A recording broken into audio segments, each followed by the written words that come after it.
Let us read a case involving boundary dispute. Okay. So, the resolution of a boundary dispute by reason of the issue therein being whether or not the contested portion pertain to one or the other of the parties is not, what daw? Gawas, is not within the province or not within the coverage of the summary action of forcible entry. Under Rule 70 of the Rules of Court, it can be taken proper cognizance of in the context of action reivindicatoria. So, different ang remedy. Dili daw forcible entry. Ato tanawon, unsa ang facts of the case, no? Unsa ang naitabo ning kasuha. Kay namo ko'y pronouncement or na doctrine in a case, but di mo na ma-apply sa lain nga sitwasyon kung different ang set of facts, no? Lahi ba? So, sometimes, siguro mo shoot ang doctrine, pero maniguro ka, tanawon yun na to ang istorya para sakto ang context sa ato ang pag-recall, pag-learn sa doctrine, and possibly pag-apply, no? The petitioner hereby appeals the decision promulgated by the Court of Appeals, affirming the judgment rendered by the Regional Trial Court, ordering her and all other persons acting for and in behalf to vacate the part of the premises covered by a tax declaration originally issued, wait lang ha, ni chat. TikTok.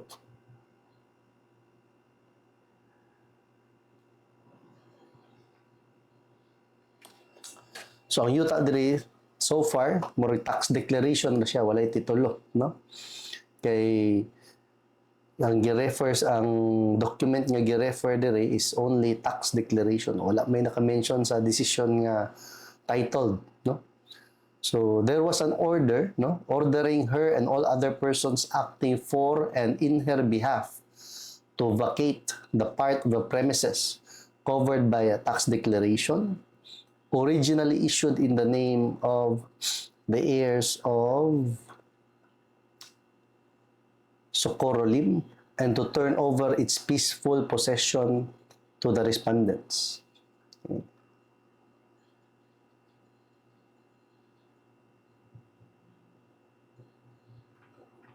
Antecedents.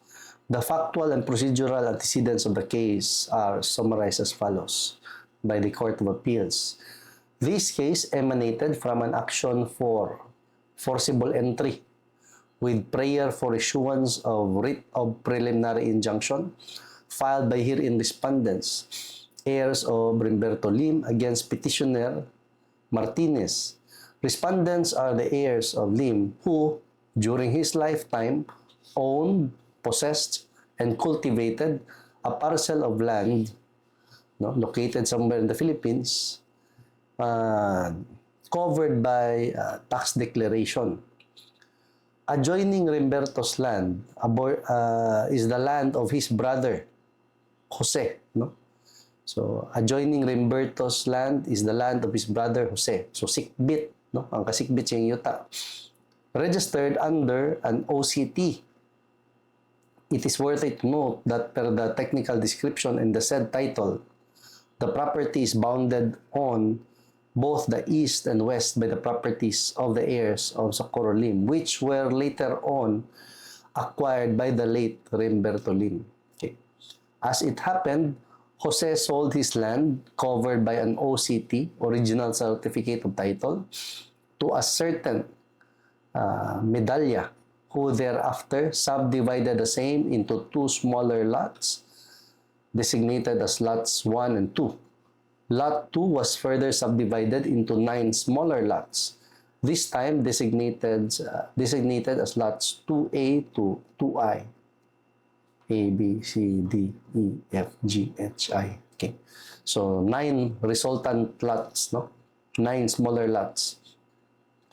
Lots 2D, E, and F were thereafter sold to herein petitioner Martinez pursuant to 3 separate deeds of absolute sale, and by virtue thereof, petitioner Martinez was issued 3 transfer certificates of title in her favor.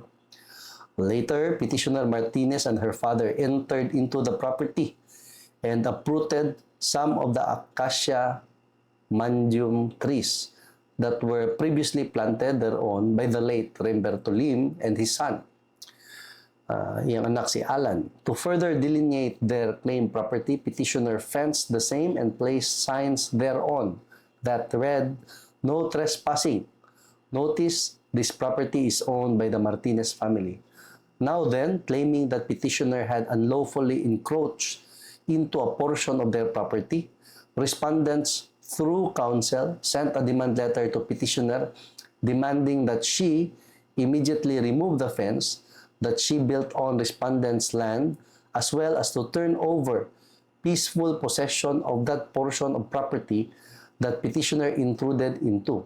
Unfortunately, the demand was ignored by petitioner and respondents were constrained to file the instant complaint for forcible entry with prayer for issuance of writ of preliminary injunction against petitioner before the Municipal Circuit Trial Court, so first level court. In its decision, the Municipal Circuit Trial Court ordered petitioner, among others, to vacate. Okay? So, i-order ang petitioner to vacate and turn over peaceful possession of the disputed portion of the property. In its ruling, the Municipal Circuit Trial Court examined petitioner's title as well as those of her predecessors and concluded that when the Medalla spouses subdivided Lot 2 into 9 smaller lots, they erroneously included a portion of Socorro Lim's property. Specifically, the Municipal Circuit Trial Court noticed that in Jose Lim's title and the resultant titles issued to the Medalla spouses, their property was bounded on the east by Socorro Lim's property. However, in the titles for lots 2A until 2I, nakasequence man ang resultant lots, 2A, 2B, 2C, until 2I, inclusive, the properties became bounded on the east by the Mabintangan Road, which was supposedly the eastern boundary of Socorro Lim's property. As such, despite petitioner's titles over the property, the Municipal Circuit Trial Court awarded possession de facto to respondents and consequently ordered petitioner to immediately vacate and turn over peaceful possession of the disputed portion to the respondents.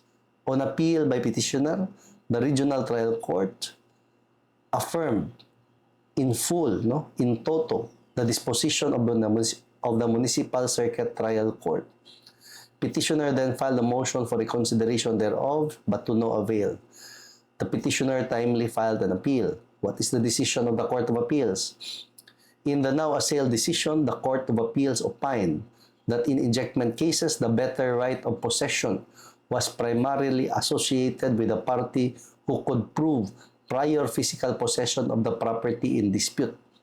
That the respondents had a better right of possession over the disputed portion on account of priority in time, considering the following documents submitted as evidence by the respondents, namely, number 1, tax declarations in the name of Rimberto, from whom the respondents had inherited the portion in dispute. Second, a tree plantation record form.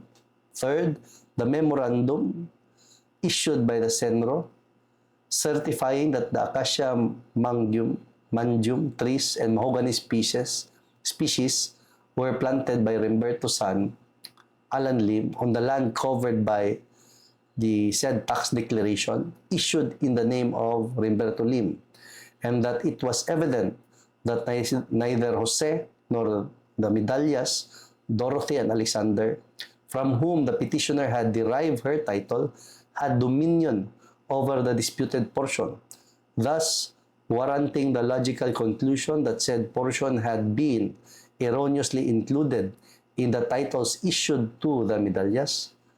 So, na ay logical conclusion daw that the said portion had been erroneously included in the titles issued to the Medallas. So basically, na-appeal dito sa titulo ang yuta nila, no? Na-appeal sa titulo sa laing tao, nakayuta, na-appeal og titulo sa laing tao. That is not uncommon, no? Samot ng, let's just say, unay sayop ang katong cadastral survey, ang yuta ni Pedro na-appeal dito sa yuta ni Juan. Pagpatitulo ni Juan, nigawas ng titulo, na-appeal sa titulo ni Juan ang yuta ni Pedro. Gidako ng gubot. The value of the decision of the Court of Appeals reads, wherefore, foregoing considered, the petition for review is denied, the decision of the Regional Trial Court is sustained, so ordered. The petitioner moved for reconsideration, but her motion to that effect was denied. Hence, this appeal issues. The petitioner poses the following issues, namely, the court erred in upholding the trial court's particular finding that respondents supposedly have better and or superior right of possession over the contested properties, notwithstanding that the petitioner's claim of ownership over the subject properties is supported by a torrents title to her name. The court erred in upholding the trial court's particular finding that the petitioner's certificates of title encroach on the respondent's putative property. The court erred in upholding the trial court's finding that the respondents are the heirs of the deceased Remberto and that the property being claimed by them belongs to the estate of the said deceased. Next, the court erred in upholding the validity of the complaint, notwithstanding the failure of all the herein respondents as plaintiffs in the forcible entry case to sign the requisite certificate of non-forum shopping attached to the complaint. The court erred in not finding the respondents guilty of forum shopping and in failing to order the dismissal of the complaint on this additional ground. In the resolution, the court denied the petition for review on certiorari for its failure to sufficiently show that the Court of Appeals had committed any reversible error in promulgating the assailed decision and resolution as to warrant the exercise of the court's discretionary appellate jurisdiction. Undaunted, the petitioner filed a motion for reconsideration, arguing that the Court of Appeals had grossly erred in refusing to acknowledge and recognize her torrents title as proof of her superior right to the possession of the disputed portion, and that the decision of the Court of Appeals, like the previous decisions of the lower courts, constituted a quintessential collateral attack on her various certificates of title. In a resolution, the court granted the petitioner's motion for reconsideration, reinstated the appeal, and required the respondents to comment on the petition for review on certiorari. The respondents submit in their comment that the land covered by the tax declaration had been included in the titles issued to the petitioner, who was consequently illegally and unlawfully occupying the same, that they were still the lawful owners of the land illegally and unlawfully included in the titles of the petitioner, that they had a better and superior rights of possession over the land covered by the subject tax declaration, and that they substantially complied with the rules on certification on non-forum shopping.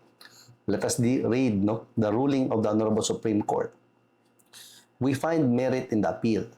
Preliminarily, this court discusses and distinguishes the three types of possessory actions sanctioned in this jurisdiction, namely action interdictal, action publicana, and action reivindicatoria. Okay? So, action interdictal is a summary action. So, summary action that seeks the recovery of physical possession. So, tulo ka klase, natay action interdictal, action publicana, natay action reivindicatoria. So, si action interdictal is a summary action that seeks the recovery of physical possession where the dispossession has lasted for not more than 1 year and is to be exclusively brought in the proper inferior court, Municipal Circuit Trial Court, Municipal Trial Court, Municipal Trial Court in cities, first level courts. The issue involved is the material possession or possession de facto, Dili siya in contrast to legal possession. The action is either forcible entry or detentation or unlawful detainer. Disu, witcho. Hindi ko mabasa. No? Detentation. Ang ako nailhan ni forcible entry or unlawful detainer. Namun siya yung mga Latin names. In forcible entry, the plaintiff is deprived of physical possession of real property by means of force. No? Kanang kaliton og sulot ni mo ang yuta. Mukalit og sud sa imong yuta. Kuralan. Or nilarga kag abroad, nagbakasyon ka, nag-cruise ship, 1 month, pagbalik nimo, imong yuta, katunga na lang, gigikural na sa silingan, nga na, pwede na siya forcible entry. Dili siya by means of force, pwede siya through stealth, strategy, or pwede ka hulgaon, no? Dutukan kang pusil. Hawa diha, pasudlami, amo ning kuralon. Intimidation, no? Threats. So, but in a lawful detainer, the defendant illegally withholds possession of real property after the expiration or termination of his right, no? Na-impas na iyang katungod to hold possession under any contract, express or implied. So, normal ni siya. Like, for example, gapaabang kang property, gaparent, na-expire na ang lease contract or wa siya kabayad sa lease, ni-violate siya sa contract, imo siyang papahawaon. No? So, the two are distinguished from each other in that in forcible entry, the possession of the defendant is illegal from the beginning and that the issue is which a party has prior de facto possession. While in unlawful detainer, the possession of the defendant is originally legal but becomes illegal because of the expiration or termination of the right to possess. No? Originally legal pagsugod, yan nahimong illegal. Kay ni-expire imong katungod or nawala na, no? Na-terminate na inyo ang kontrata sa imuhang paggamit anang yutaa. Ang forcible entry, from the very beginning, illegal yun. For example, no, mo lagi na, gitutukan kang pusil, gipaatras ang imong kural, kay ni kural imong silingan og bago, giirog ang inyong utlanan. So, kana, possible na siya, nga forcible entry. Or, nilarga ka, nag-abroad, nag-cruise ship, nagbakasyon, pagbalik nimo, nanay concrete fence, imo yuta, katunga na lang nabilin, nakural na sa silingan. Okay? Or, pagbalik nimo sa inyong lugar, imong gikural ang imong fence, ay imong gikural imong yuta, nakay fence, nay gate. Pagbalik nimo sa imong yuta nga bakante, nanay balay sulod, ang lock sa gate, dili na imuha, lahi na yung nakalock sa gate, yan nanay butang na, no trespassing, lahi na pangalan nga tag-iya, kaya pwede gyapon na forcible entry. No? Ang importance lang ani kay forcible entry, ma-file nimo within 1 year from the time the cause of action accrues. So, kung nilarga ka abroad 10 years, magbalik nimo, di pa ka nakadiscovery, no? From discovery. So, di pa masugod ang 10 years. Pero kung katong panahon nga, gi-invade ka sa katong nikawat sa imong property, no? Nga nipugos og suod sa imong property sa intruder, the moment nga nahibaw ka sa iyang pag-intrude sa imong property, diha magsugod imo sa katuig. So paspas jud kag file. The two are distinguished from each other in that in forcible entry, the possession of the defendant is illegal from the beginning and that the issue is which a party has prior de facto possession. So, prior physical possession. Ikaw gakupot ba? While in unlawful detainer, the possession of the defendant is originally legal but becomes illegal because of the expiration or termination of the right to possess. Both actions must be brought within 1 year from the date of actual entry on the land by the defendant in case of forcible entry, and within 1 year from the date of last demand in case of unlawful detainer. The jurisdiction over these two summary actions lies in the proper municipal circuit trial court of the municipality or city within whose territory the property in dispute is located. So kung asa located nimo ang yuta nga giskwatan or forcibly enter sa intruder, no? ang korte nga na jurisdiction anang lugar mo, dito nimo i-file. Pero dito sa first level court, no, municipal trial court, jurisdiction of the metropolitan trial courts, municipal trial courts, and municipal circuit trial courts sa aning panahon na, no, exclusive original jurisdiction over cases of forcible entry and unlawful detainer, provided that when in such cases the defendant raises the question of ownership in his pleadings and the question of possession cannot be resolved without deciding the issue of ownership. Muna ito requirements, no? Kung i-resolve sa court ang ownership, kailangan the defendant raises the question of ownership first. Second, the question of possession cannot be resolved, no? Di siya masulbad without deciding the issue of ownership. Then the issue of ownership shall be resolved only to determine the issue of possession. Aksyon publisyana, malampas ka 1 year sa yung forcible entry, pasok na kay ka, dito na kasunod, aksyon publisyana is the second possessory action. It is a plenary action to recover the right of possession, and the issue is which party has the better right of possession, possession de jure. It can be filed when the dispossession lasted for more than a year. Manino, pasok.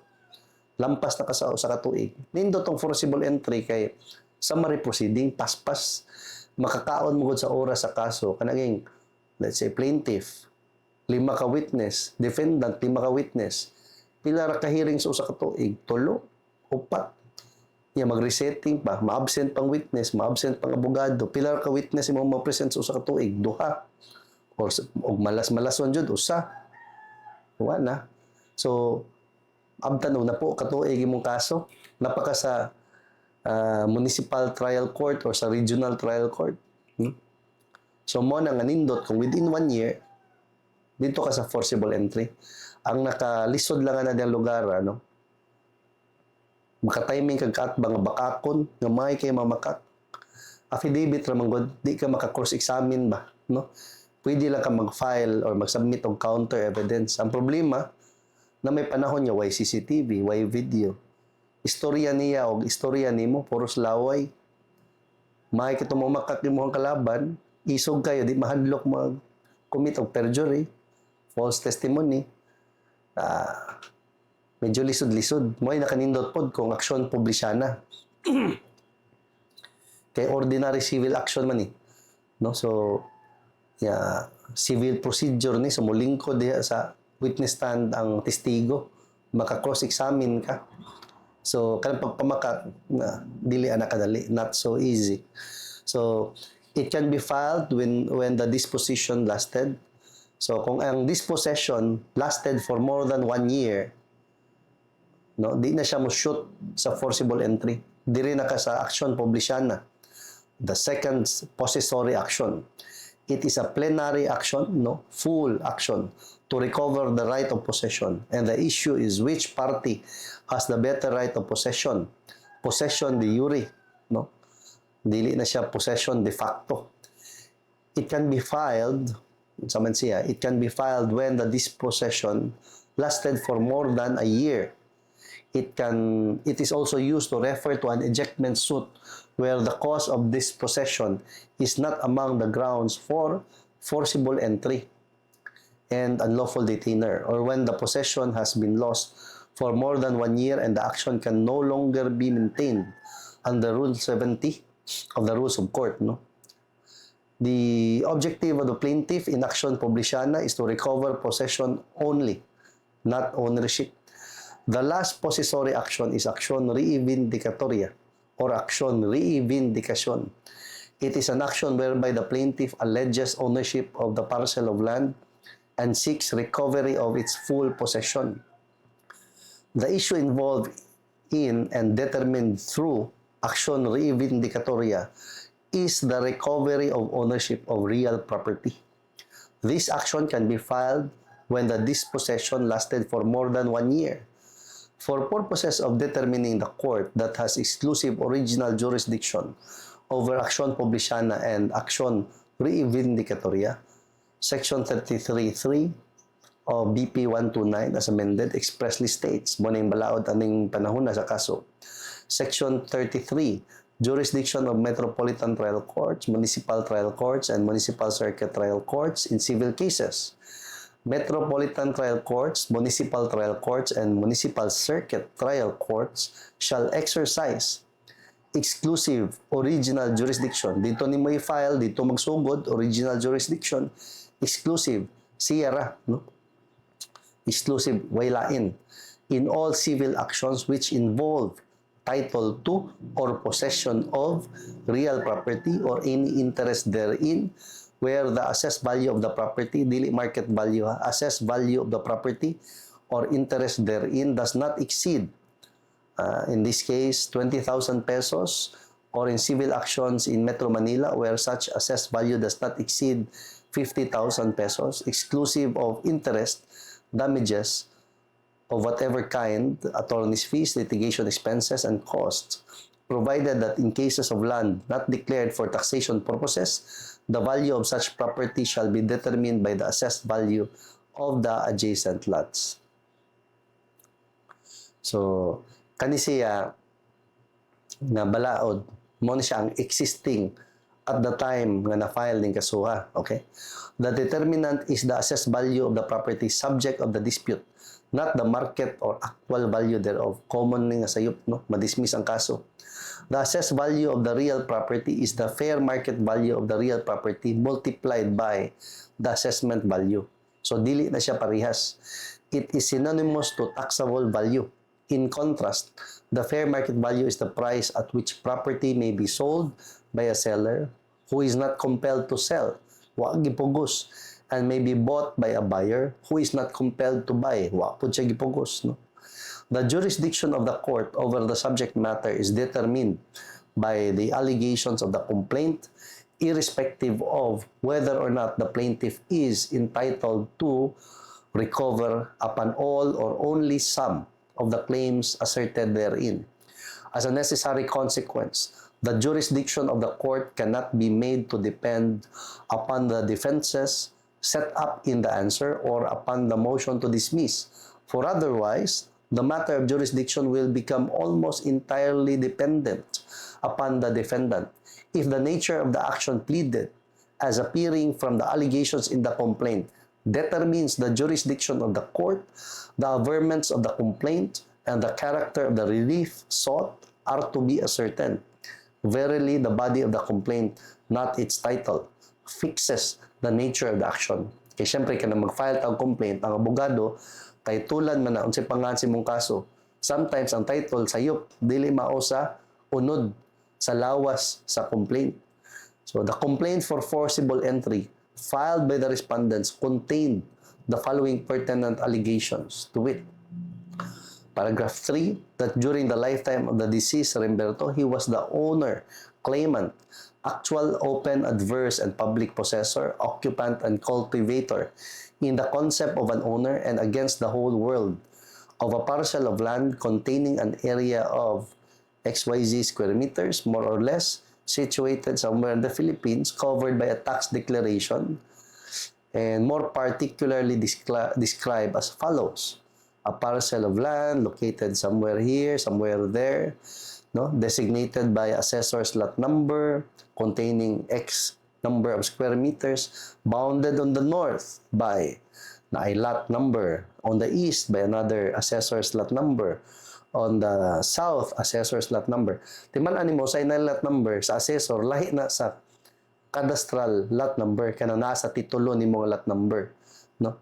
Kaya napoy lahi nga numbering ang municipal or city assessor, yan napoy lahi nga numbering sa cadastral lot number. Mano makita ka sa deklarasyon, lot number, usually, unless gibutang dito nga assessor's lot number, cadastral lot number na siya.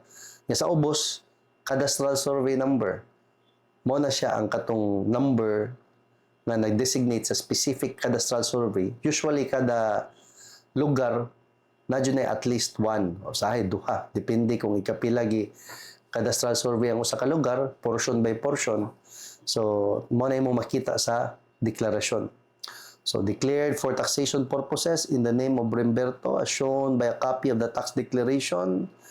So, Ang assessed value na po what? That the above described parcel of land is a portion of that bigger parcel of land covered by another tax declaration, while the land covered by the other tax declaration is a portion of that bigger parcel of land. So basically, i-describe din yun sa yuta nga gikaso, no? Di lang nato i-go into detail kay iya lang i-describe nga. Kani nga deklarasyon mo yung dako, kani siya portion, no? That Jose Lim was able to secure a title in his name over a portion of the land covered by a certain tax declaration under OCT copy of the title to attach. So, kani siya nga part sa complaint. Basically, gasulti siya nga. Kaning tibok yuta, mo ang titulo, no? Siguro, pag cadastral survey, nasayop na ang yuta ni Pedro, na-appeal sa yuta ni Jose. Tibuok ba? Dapat ato na separate siya og cadastral at number. So pagpatitulo ni Jose, dili ma-appeal og patitulo ang yuta ni Pedro. So pag cadastral mo, mamabadli si nalimtan. Nahimong tibuok nga yuta na approve. Pagka-approve pagpatitulo ni Jose, ang yuta ni Pedro na-appeal siyang titulo. Mo ni siya nga sitwasyon. That during the lifetime of Humberto Lim, one of his sons, they planted several seedlings of acacia trees inside a portion of the land. Kani siya more of to prove possession, occupation, no? Open, continuous, exclusive, notorious possession and occupation or control over the property in the concept of an owner. So, yun sa man mo pag-possess, yun sa mo paggamit ang property. Nananom kong kahoy, akong gitugwayan og manok, gitugwayan og baka, gibutangan og tangkal sa baboy, diha ko gapuyo, ako'y gauma diha. So, mo ni siya nga type of allegations. Di na ito basahon. Ilahan mo ng storya, no? So, tanaw na to sa doctrine.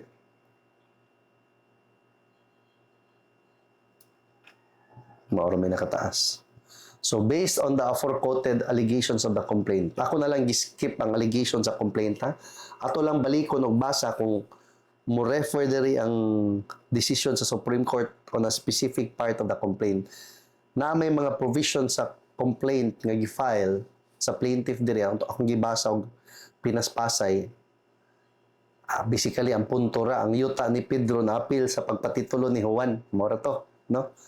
So based on the aforequoted allegations of the complaint, the decisive issue is whether or not the forcible entry case under Rule 70 was the proper remedy to resolve this controversy. Sa kadto nga sitwasyon, no, ang yuta ni Pedro, tungod kay wa siya ma-separate og lot number pagkadastral, na-appeal sa yuta ni Juan. Pagpatitulo ni Juan, na-appeal ang yuta ni Pedro sa yuta ni Juan. Now, karon ang question, sakto ba nga remedyo ang forcible entry? Kinisod naman tong si nakapatitulo. Kato nakapatitulo ni sud na siyuta atong yang sikbit kay naapil lagi sa iyang titulo pagpasukod, no? Sakto ba nga remedyo ang forcible entry case? We rule that it is not, no? According to the Honorable Supreme Court. A proper reading of the allegations of the complaint shows that the case revolved around the actual metes and bounds of the parties' respective properties. The complaint was anchored on the theory that the properties registered in 3 certificates of title issued in the name of the petitioner had erroneously included portions of the property covered by the tax declaration issued in the name of the respondent's predecessor in interest. So, na portion nga na-appeal, no? Although, usahay po na ang rason na magsapaw, no? Magsapaw ang mga yuta ba?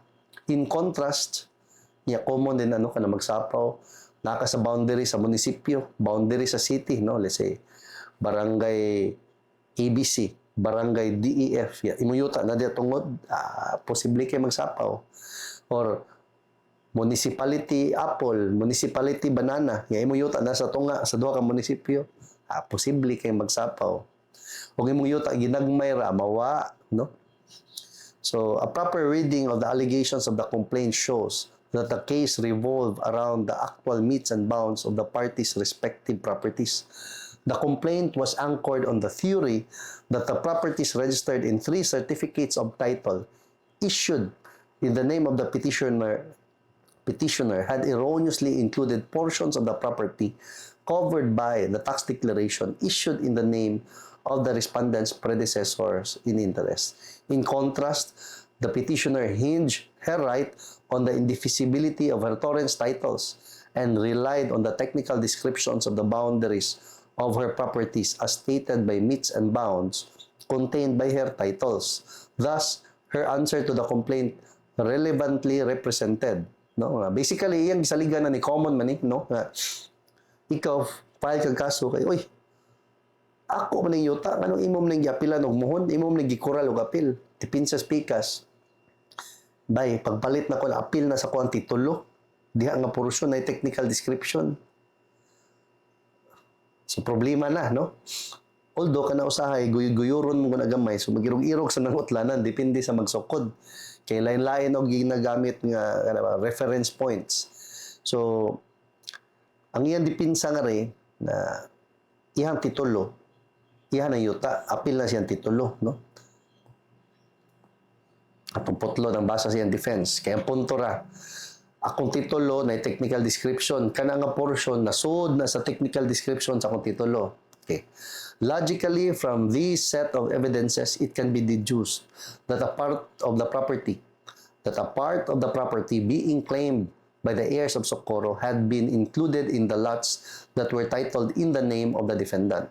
This is because when the technical description over the titles of the defendant were issued, the boundary on the eastern side that should have been in the name of the heirs of Socorro Lim no longer exists, but is now bounded immediately by the road.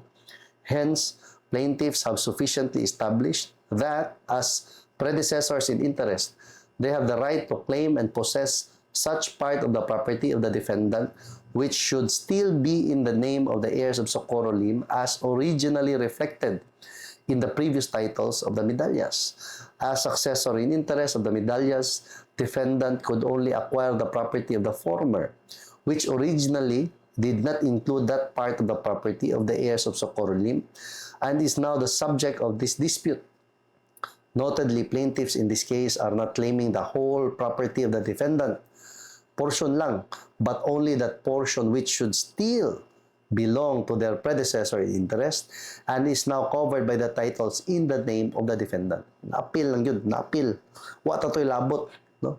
Nasipyat pagsukod. The foregoing ruling was plain error. What the Municipal Circuit Trial Court should have quickly seen was that the dispute did not concern mere possession of the area in litis, but the supposed encroachment by the petitioner on the portion of the respondents. In other words, the question focused on whether the property being claimed and occupied by the petitioner had really been part of her registered properties or of the respondent's property. The proper resolution of such dispute in favor of the respondents could be had only after a hearing in which the trial court was enabled through preponderant proof showing that, indeed, the disputed area was not within the metes and bounds appearing and stated in the TCTs of the petitioner. We reiterate that a boundary dispute cannot be settled summarily through the action for forcible entry covered by Rule 70 of the Rules of Court. In forcible entry, the possession of the defendant is illegal from the very beginning, and the issue centers on which between the plaintiff and the defendant had the prior possession de facto. If the petitioner had possession of the disputed areas by virtue of the same being covered by the metes and bounds stated and defined in her torrents titles, then she might not be validly dispossessed thereof through the action for forcible entry. The dispute should be properly threshed out only through action reivindicatoria. Accordingly, the Municipal Circuit Trial Court acted without jurisdiction in taking cognizance of and resolving the dispute as one for forcible entry. Given the foregoing, the Court of Appeals committed reversible error in affirming the judgments of the lower courts and in ordering the summary ejectment of the petitioner from the disputed area. Considering that the remedy availed of by the respondents as the plaintiffs was improper, the court need not discuss and settle the other issues raised by the petitioner. Wherefore, the court grants the petition for review on certiorari reverses and sets aside the decision of the Court of Appeals, dismisses the complaint for forcible entry without prejudice to the filing of the proper action, and orders the respondents to pay the cost of suits. Usika sa oras, no? Imagine na kano saan inigawas ang desisyon.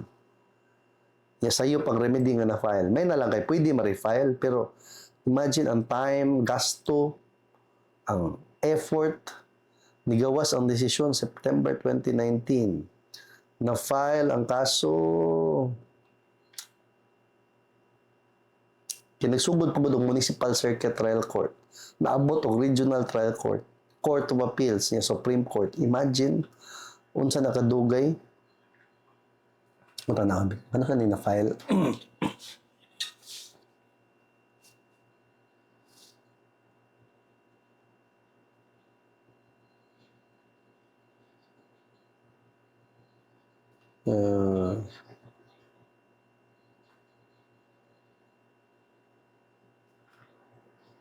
Na sa decision, Municipal Circuit Trial Court, yung decision 2014.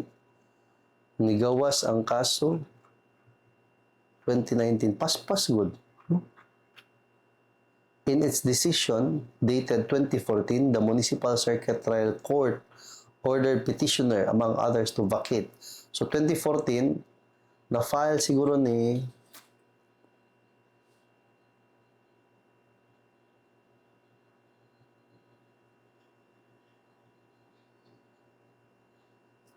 kay ang katong act the alleged forcible entry around 2010. In fairness, naabot sa Honorable Supreme Court na desisyonan 2019 ang entry, alleged illegal entry, alleged lang 2010, dapita more or less. Siguro ni file ni 2011, manibutang diri unsang tuiga na file ang complaint. Na desisyonan 2014. Aspas. Considering nga gikan sa MCTC niadto pag-appeal sa Regional Trial Court, niadto pa sa Court of Appeals, inabot sa Supreme Court, na desisyonan sa Honorable Supreme Court 2019. Hindi kay dugay. Na hope. Paspas, no? So basically, ang concept dire, ang doctrine dire nga, the resolution of a boundary dispute by reason of the issue therein, being whether or not the contested portion pertain to one or the other of the parties, is not within the scope of a summary action of forcible entry under Rule 70 of the Rules of Court. Dapat dili forcible entry mo i-file. Ang imo i-file, action revindicatoria, no? Pero di makini novel na doctrine, mangita tagkaraan niya kaso aniha. Nindot sa.